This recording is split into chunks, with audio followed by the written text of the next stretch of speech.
Hey now, everybody. Welcome into Teal USA After Dark after a exciting 3-2 win and to end the West Side Story series. I'm AJ_Strong on the Twitter, and we have Mr. Ian Reed. Hey guys, how you doing? Hey now. So, going into this, I was just kind of like, well, they got pasted versus Calgary at home. But, hey, look, you had a long break. When's the last time you saw the Sharks had 3 days off in between games? Doesn't happen very often. Did they get another bye week? I was confused. Dude, I'm telling you, 3 days off, and then they get to play 3 and 4 days.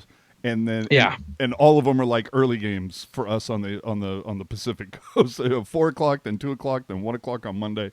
It's all very weird. But initial thoughts on this one? Aaron Dell in the San Jose Sharks is how I'm going to address the team today, because Aaron Dell was a performance all his own, and then some other stuff happened with the other guys on the ice. Yes, I would concur. And hey, Evander Kane, keep your elbows to yourself. Will you do? Oh, yeah, that's another conversation. Holy jeez. Yeah, but before we jump into it, as always, follow us on the social media channels, subscribe on YouTube, follow us on Twitter and Instagram, like us on Facebook, check us out on Reddit, and we occasionally do interesting things on Discord. Generally following shows, by the way. But if you ever miss anything, catch us on your favorite podcast platform. Replay is always on YouTube, and as always, everything can be found on tealtownusa.com. So, with that, let's get into the first period, and what do we got? Well, we got the NHL not knowing how to score. Yeah. In the first period, about a third of the way through, Sorensen scores. No, wait, Alex True scored. No, I'm sorry. It was, in fact, Marcus Sorensen. Either way, it was just a mashup at the net. I'm not totally surprised by the NHL having a difficult time figuring out who put it in, but it ended up being Sorensen banging it in. Alex True picks up his second NHL point, almost his first NHL goal, but and then Gambrell gets it. So 3 cheers for the fourth line. The Jets would challenge this for goaltender interference, but no call, and the Sharks would inevitably get a power play off of that. With 4:17 left, I noticed that the Sharks are outshooting the Jets 11-3, and this would be something that would continue on through the game. But after one period, shots were 13-3 in favor of the Sharks. High danger chances 9-4 for the Sharks. Ian. Yeah, it's funny how the NHL does shots, right? Because I think a shot that hits the post should be a shot on goal, because if it deflects, if it hits the post and goes in, you don't disallow it. It's a goal. So it's funny how the NHL does that, and I feel because I think there was a post in the first, and they had some good chances, they just couldn't find the net. I thought the shot clock was really deceiving. After the first, if you just looked at the numbers, you'd be like, wow, the Sharks steamrolled them, and that really wasn't the case. The Sharks played a good period of hockey, I thought, but if you just looked at the numbers and didn't watch the game, you would think it was a far more dominating performance by the Sharks than it was. Oh, absolutely. That's when I looked at it, I went, that shot's on goal. That can't possibly be right. You know what I mean? Yeah.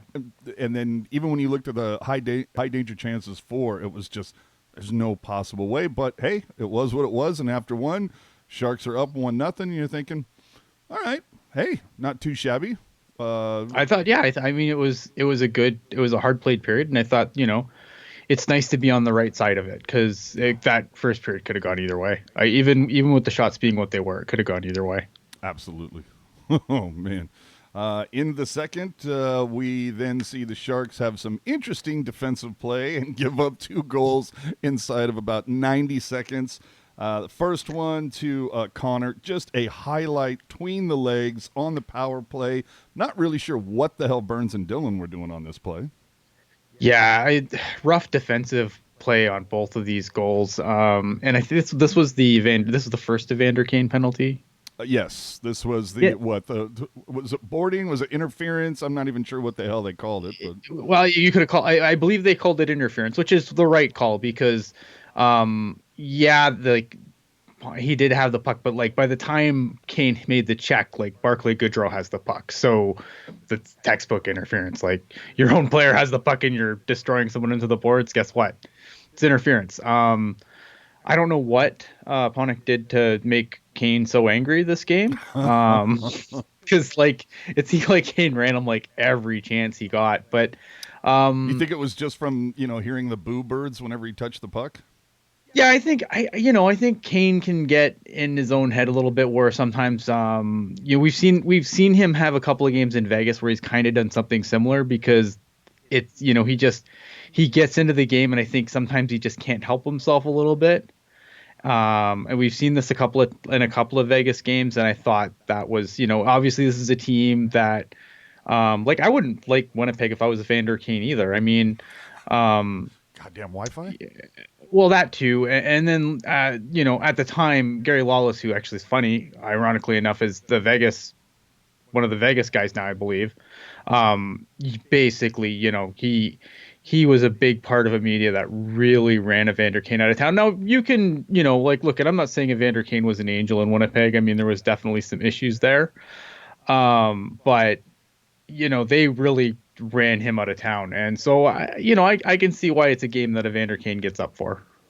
Oh, absolutely. I think anytime you're playing a former team, especially when you had, shall we say, I don't want to. I'll just put an umbrella over it and say shenanigans. You probably want to play well there. Couple comments. Fanatical Teal Bleeder. Let's not forget EK65's turnover shot Oh, on we're goal. getting there. We're getting there. Yeah, we'll get there. But another comment, Proud Heretic, probably Dell's best performance in a Sharks jersey so far. While the numbers, he's certainly had a better save percentage in another game. This one was definitely saved the bacon, especially those last couple of minutes. So, He stole this game, yeah. in my opinion. Aaron Dell stole this game. Like, yes, don't get me wrong. The Sharks did score 3 goals, and that's also important. But Aaron Dell, this game. I mean, at the end there, Winnipeg was just full steam ahead. And let's be honest, Winnipeg has some guys that can put the puck in the net. Like this Yeah. team's defense may not be what it used to be, but on the forward side, this team can still put the puck in the net. And Aaron Dell, was the big reason that this team came out ahead tonight. Well, I mean, dude, Connor and Shifley led them coming into this at 59 points apiece. So when you think about it, the highest Shark, I think, what is Eric Carlson, somewhere in the high 30s. So 40, I think. Yeah. Yeah. So yeah, they definitely have guys that can score. So we move on about 90 seconds later after the Connor one, and then we get to Wheeler.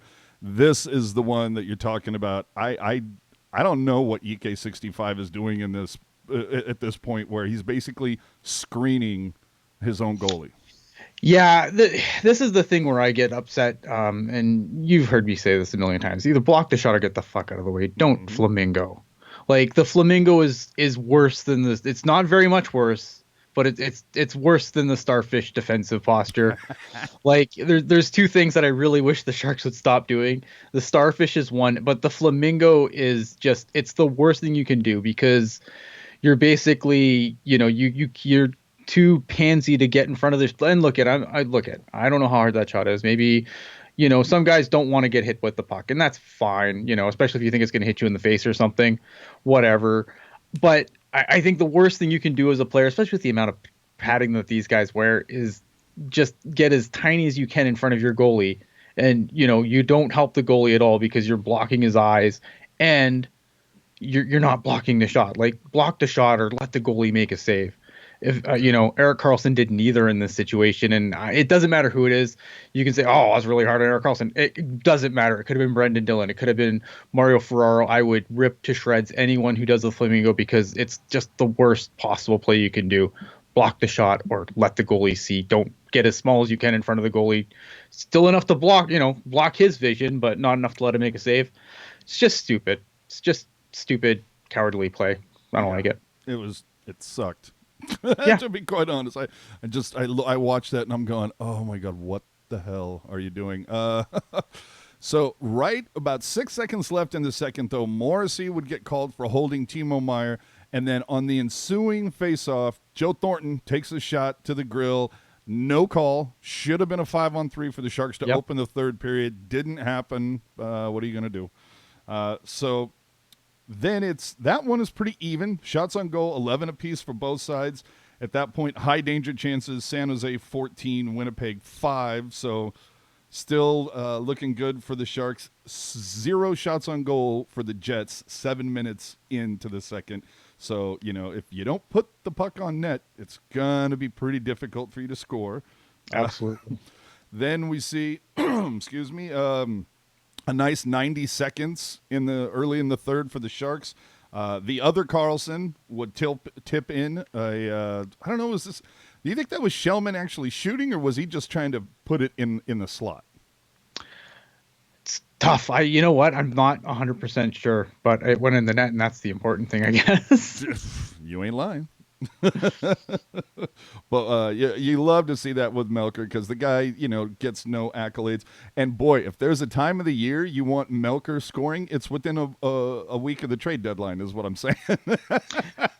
Comment in the chat that I want to get to. Burge 7191 says this time last week had a chance.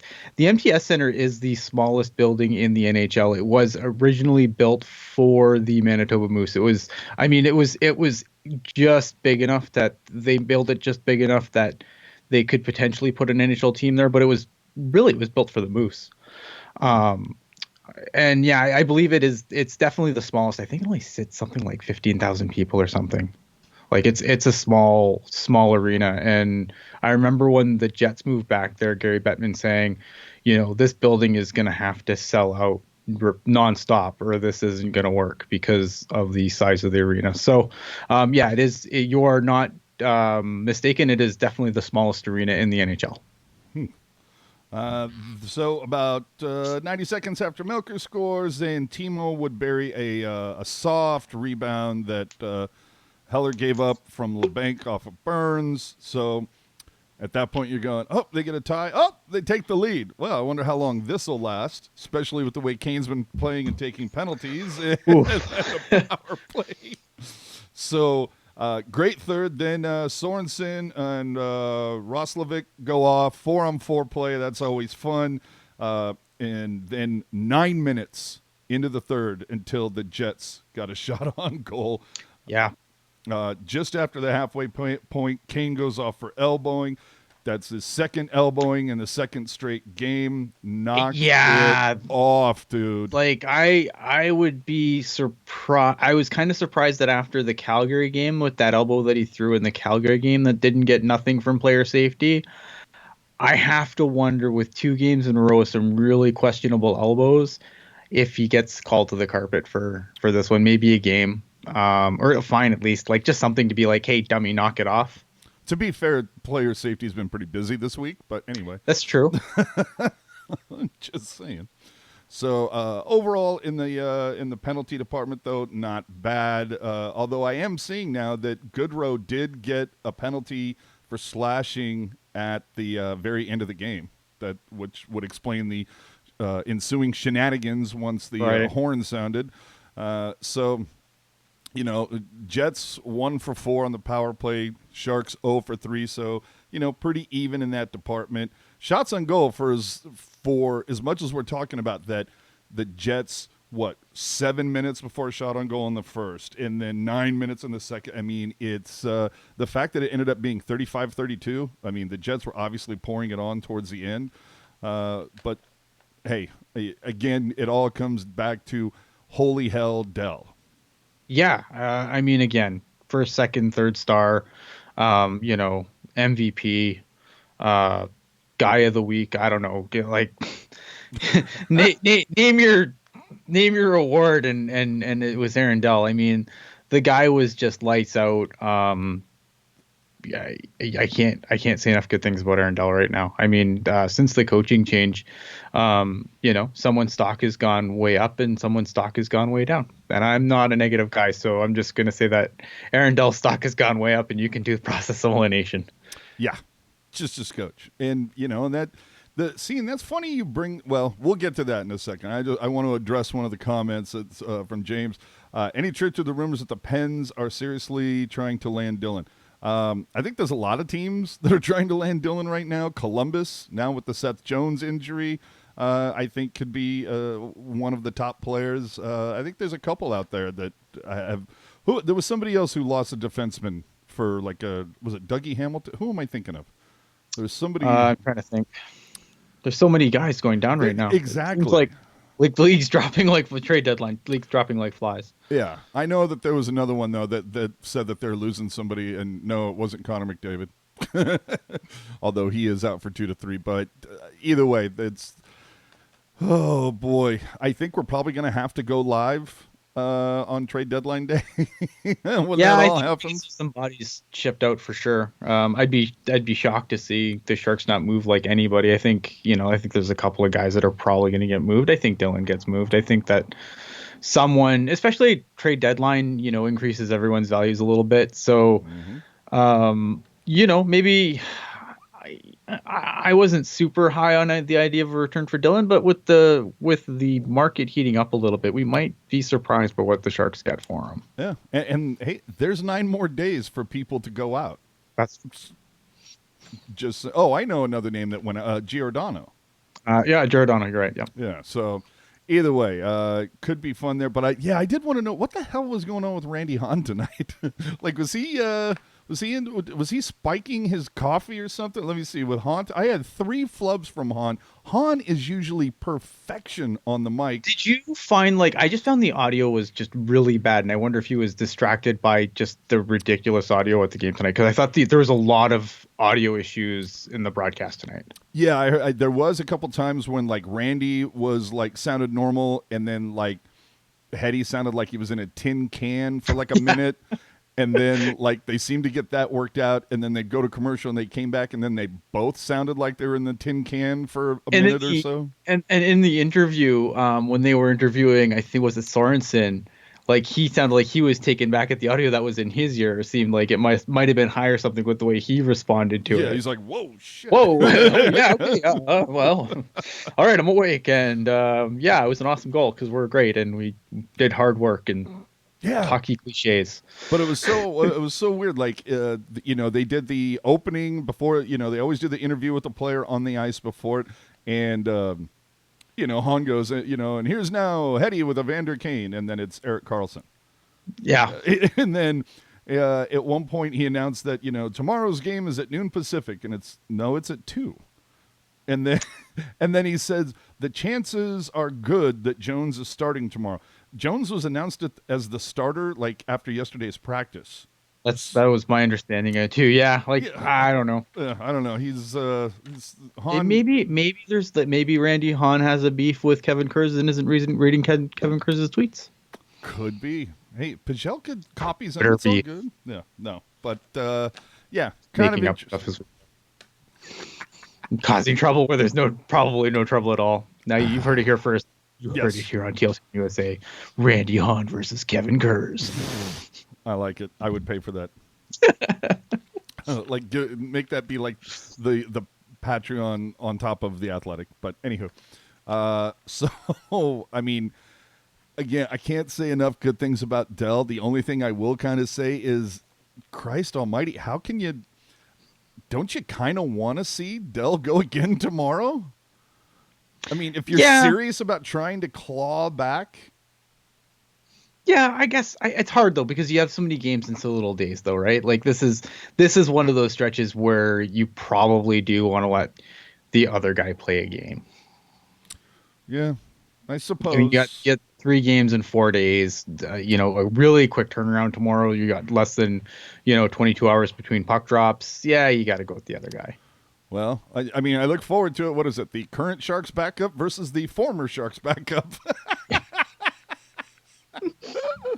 Oh, And Stalock has actually been playing really well this season. I mean, he's had a couple a couple brain farts here and there, and he's actually the one that's wearing the fact that Boudreau got the can. He's saying it's on him. I don't think that's fair.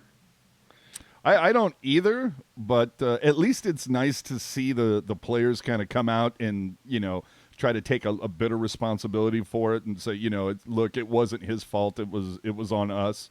I don't think that but here's the thing though, I really entering the season, I don't think they're kind of exceeding expectations, aren't they? A little bit, being this close to the playoff picture. I didn't have the Wild this close to the playoffs.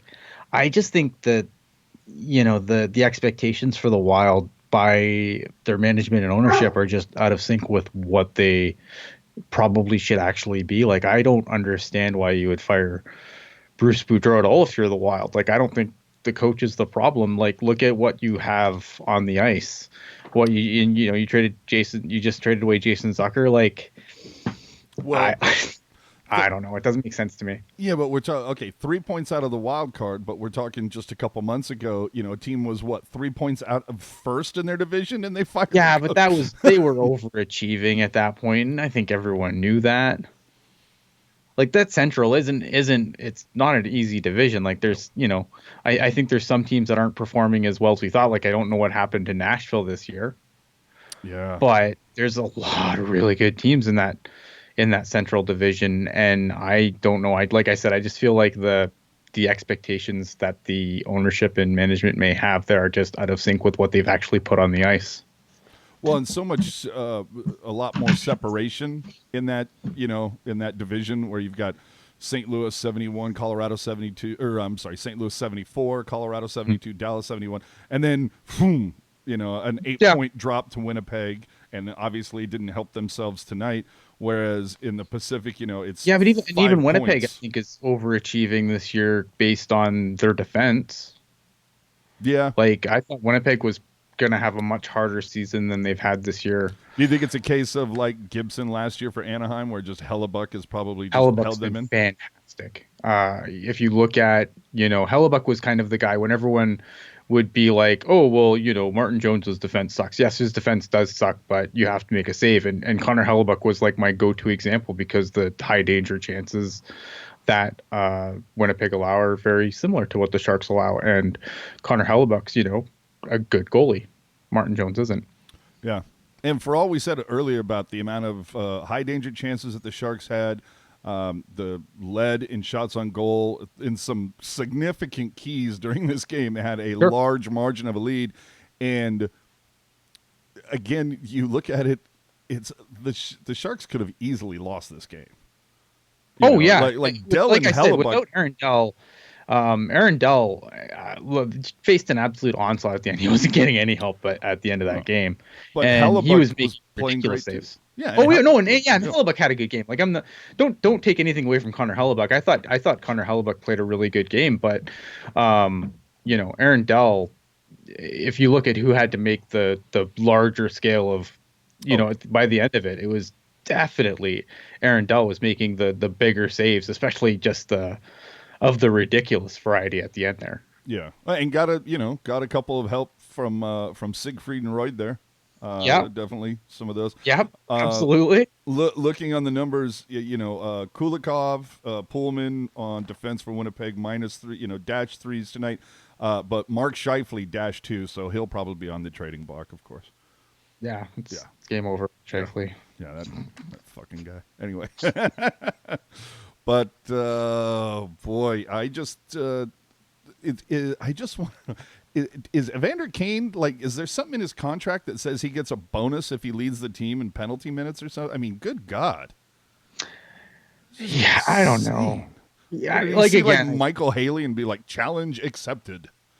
I think I there's certain games where he just sometimes just can't help himself. He kind of gets caught up in the moment. This was one of those games where he just clearly got caught up in the moment. He was a little reckless tonight, and I think he's been a little reckless lately with his elbows. I thought there was an elbow in Calgary. I thought, wow, I was kind of surprised they didn't. there was nothing said about it after. Um, Again, like I said earlier, I wouldn't be shocked to see Evander Kane.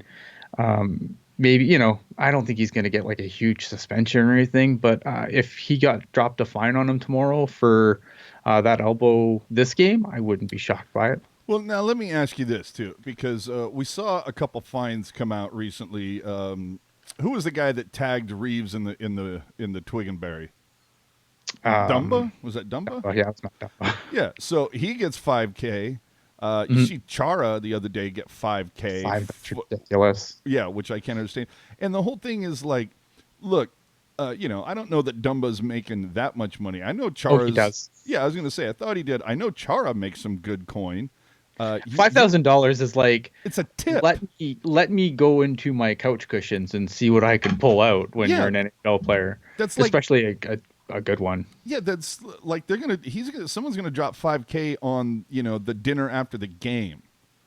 You know what I mean? Like 5K is nothing. Like if you up that to 50K. Here's the problem though. It's the max allowable by the CBA. Yeah, I think that, I mean, I understand. Like that's if the you're deal a player, do you want if you're a player, so do you want them to actually fine you like a significant amount of money? Like obviously you start missing games, you're gonna miss some pay. That's what I'm saying. It's just I just don't understand what the fine really is. Okay, you know what? The fine for the nut tap to Ryan Reeves, I can see that as a fine. For Chara, for what he did, I don't understand how that does not get a minimum of a game. Yeah, no, I agree. I thought and 7 games for kicking somebody is ridiculous to me too. That suspension should have been double digits.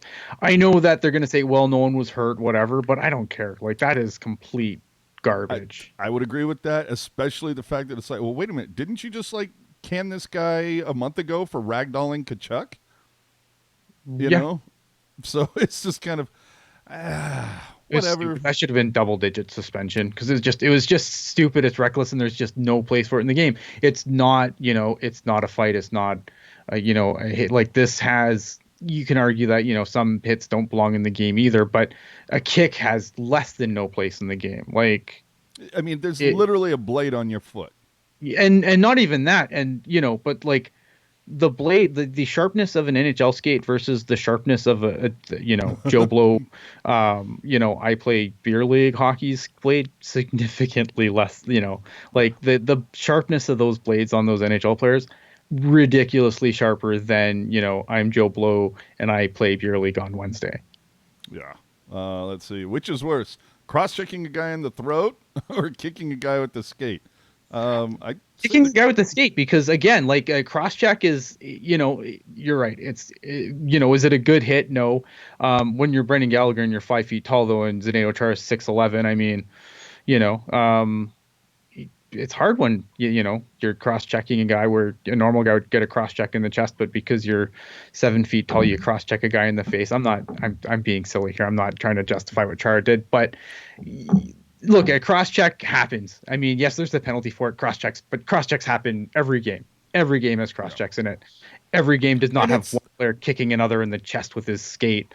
Like, thank God these guys wear Kevlar freaking shoulder pads and chest pads and shit, because again, if that happens to Joe Blow Gear League, who's probably not wearing anything, he's got open heart surgery on the ice. Well, my point is, it's not as if Chara is not aware of how tall he is. No, and I was more just making light of the situation, but like the kick is worse because it doesn't matter that no one got hurt. There's no place for that play, period, in hockey. Do you remember? I can't remember, and maybe somebody in the chat will remember. But like, I don't know, 15 years ago or something like that. Maybe it wasn't that long, but Chris Pronger stepped on the back of a guy's leg who was down with his skate. And I'm not even sure if he got anything for that. Yeah, I'd have to go back and look. I don't remember exactly. I vaguely, like, I have a memory of this play. I kind of can see it. I remember it was in the corner. I think he was playing for Anaheim at the time. But maybe it was Edmonton, but I think it was Anaheim. Either way, we did get somebody wanted to know Honestly, do the Sharks take the cap hit and eat Jones's contract? No, because they're already screwed as it is. You don't want to be screwed for like twice as long as you're already screwed for. It depends. I guess it depends on what you're going to do, right? Like you obviously, if you're moving on from Jones, you have to have a plan B. I don't know if just holding on to Aaron Dell at cheap money is a good plan B. You definitely can't bring back both of them next year. Like you can't be like, well, Dell had a good reason, Dell had a good end of the season, and maybe Jones figures it out. So we're going to come back with the exact same goaltending. Like that's not what quickly turning around contending teams would do. And if you want to take Doug Wilson at face value, I don't, but that's what the Sharks are supposed to be. They're supposed to quickly turn this thing around. So I guess it really depends on what they're going to do. If they're going to if they're going to go after a guy, then obviously you need Jones out of the picture because you can't have two big money goalies. Mm-hmm. Yeah, no, I can see that. You know what also popped into my head is, the ascension of Stalock in the NHL was derailed because Same thing. And that was an accident. yeah, but it also goes to show you that, look, those blades are not dull. No. Oh no. And like I said, professional hockey players like much sharper than the average Joe uses on their skate. Yeah.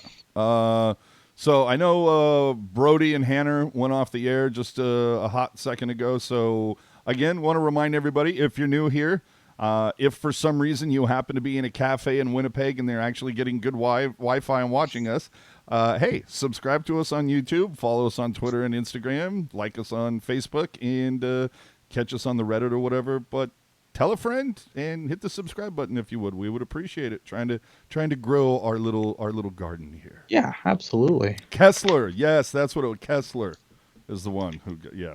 So yeah, and someone brought up Blake Zednik, who I think his throat got slashed open, and there's blood. That was scary. And there was just goalie. Oh crap! I can't remember what team, but in the OHL again, not an intentional play, accidental play.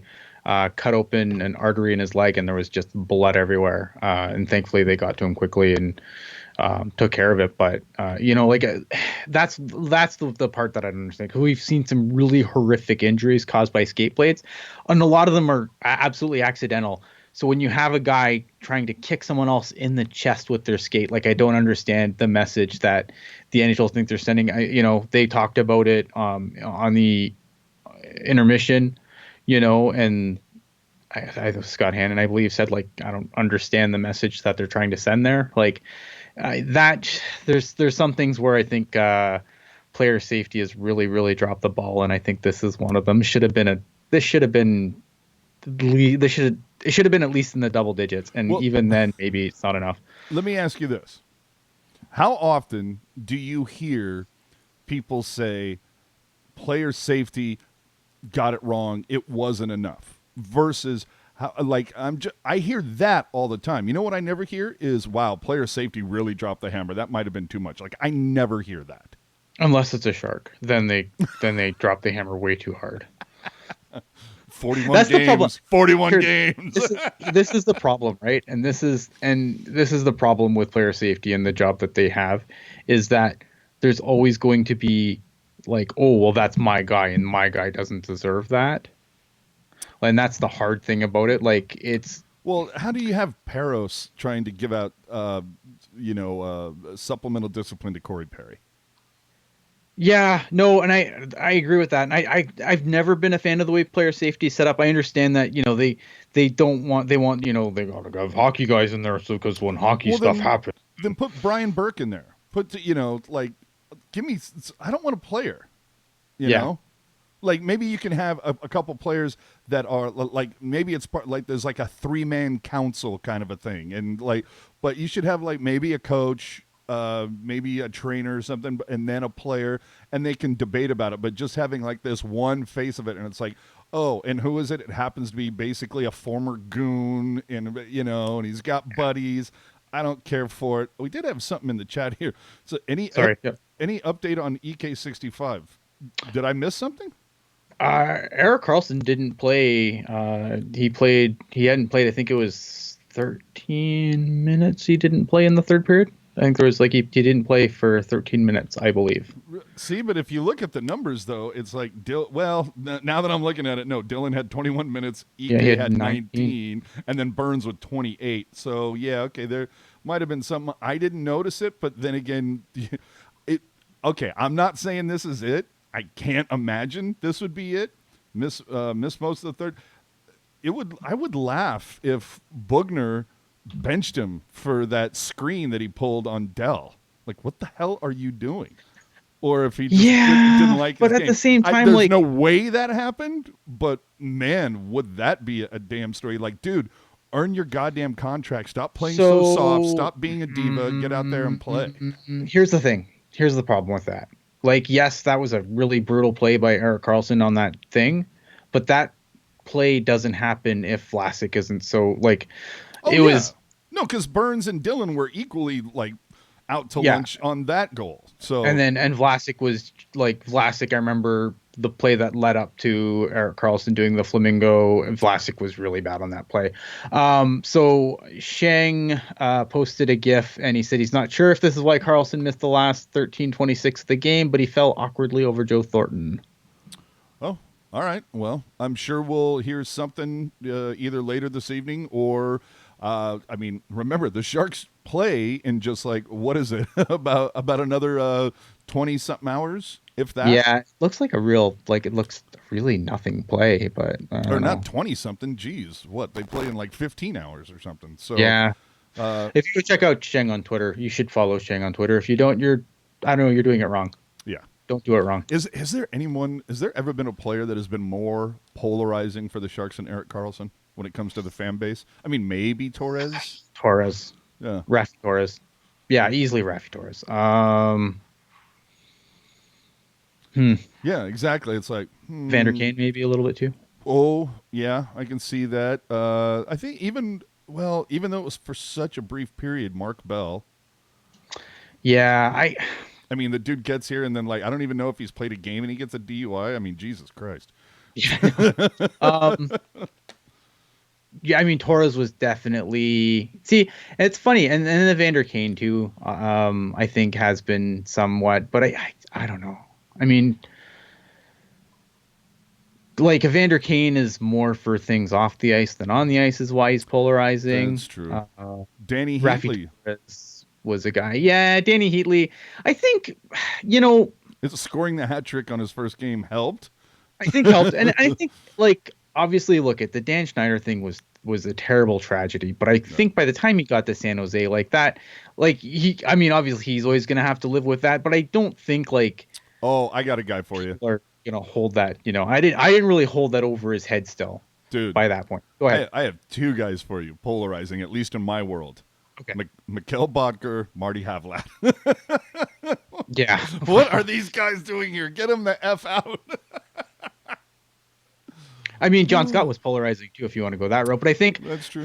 but as far as like skilled players go, I mean, I don't think there's ever been a skill player that's been more polarizing than Erik Karlsson with this fan base. No, not at all. I just want to do a quick dive into the special teams numbers here, just because they've been interesting. And I've used the Dallas game. Pavelski's return is kind of like the beginning of the whole deal, because up until that point, the Sharks had scored 5 power play goals in 5 games, and their PK was perfect. Since then, they've played, 10, 11 games? 2, 4, 6, 8, 11 games. And in that time, they've scored just 3 power play goals.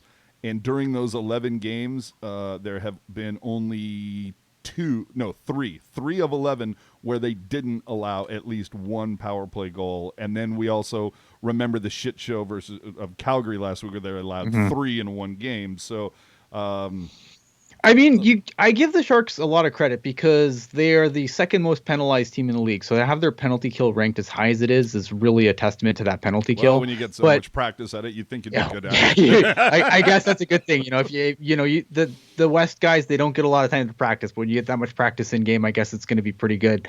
But no, I'll give them that's a credit to them. But obviously, again, you allowed the second most penalties you're the second most penalized team in the league. That dam's going to break eventually.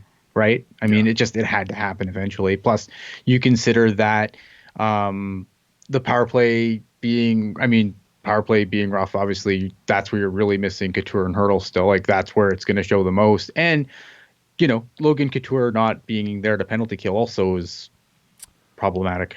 Significant, yes. We're always. If you know me, I'm always down for a tight 45, and we're getting close to it, up against it. So I'm not doing the whole reach around thing. There are only 3 other games, and none of them have anything to do with the Sharks. They're all East Coast, and nothing major happened. So Yeah. So let's just move on, shall we? If anything, I'd rather talk about Boudreaux or, how many coaches are we going to get rid of this season? I mean, how many have we lost at this point? Like a third of the league, it feels like? I think we're almost up to half now at this point. I think since I the thought it was. I believe we're up to 15 since the summer Wow. Christ almighty. after not having anyone fired during the season last year. Oof. We're up to 15. Well, let's take a hot look at the standings here, just because they're fun. I mean, we got to at least take a look. So with top 3 in the Pacific, Vancouver, Edmonton, and Vegas. Now remember, points wise, Vancouver just has a 3-point lead on Edmonton, and as I said at the top, Connor McDavid's going to be out for 2 to 3 weeks. We'll see if they can survive that, or if some other teams take advantage. They did lose their last game. Vegas has been kind of hot and cold with PDB behind the bench so far. One day it's hot, one day it's cold. What are you going to do? Calgary, though, I mean, they're tied with them, 66 points. Wait a minute, hold on. How does okay, explain this to me. Maybe I'm an idiot. I mean, I'm sure I am, but Vegas and Calgary, same amount of games played. They both have 66 points, but Vegas is in the 3 spot, Calgary's in the 4 spot, even though Calgary has one more win. I cannot explain that. Well, it is NHL.com. Yeah, that makes no sense to me because you'd think by just wins should be the first tiebreaker. 30 wins should be better than your 29. So, yeah, I don't know. Yeah. So the other thing being, of course, Winnipeg blew a chance tonight to leapfrog Arizona for the second wild card spot. So Arizona's probably, thank you very much, San Jose, for that. However, Winnipeg does have 2 games in hand on Arizona. So it's going to be fun to see how these, last 25 go down in the books. St. Louis still running away with it. They, God damn, that's a horse race. St. Louis 74, Colorado 72, Dallas 71, and Dallas currently on a 3-game win streak. And I think Pavelski has missed a game or 2. I think he might have been injured.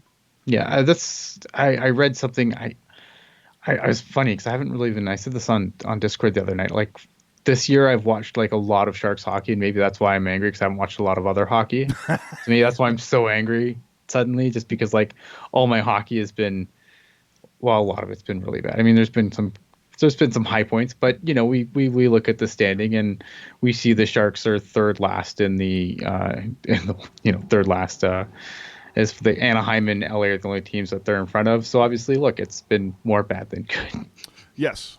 So with that, I think we're probably due to get out of here. If you want to, find us on Discord after the show. Ian, your final thoughts, where the people can find you on the social media. Look, honestly, I thought Sharks played a good game. Dell played an amazing game. And this is it. This is the small victories that we can have now until the trade deadline, and then we'll see what happens there. You got to enjoy it. I mean, obviously the big picture sucks, but enjoy these little moments because that's pretty much all we got now. On the social media, you can find me at Ian Blogs Hockey, as always.